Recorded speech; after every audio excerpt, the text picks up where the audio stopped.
আজি মই তোমালোকক দুই বন্ধুৰ কাহিনী কম।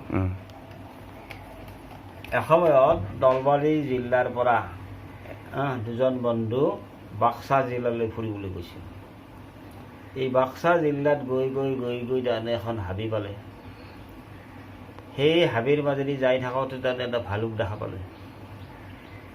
এই ভালুকক দেখা পাই এজন বন্ধুৱে লপলপাই গৈ গাছত উঠিল, আনজন বন্ধুৱে গাছত উঠিব নোৱাৰে। উপায়বিহীন হৈ বন্ধুটোৱে তাৰমানে চিন্তা কৰিবলৈ ধৰিলে,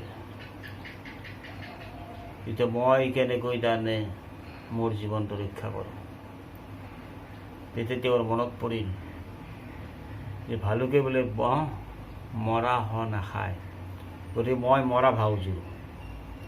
এই মৰা ভাও জুৰি তাৰমানে তেওঁ মাটিতে দীঘল দি পৰিল। কিছু সময় পিছত ভালুকটোৱে এখোজ দুখোজকৈ আহি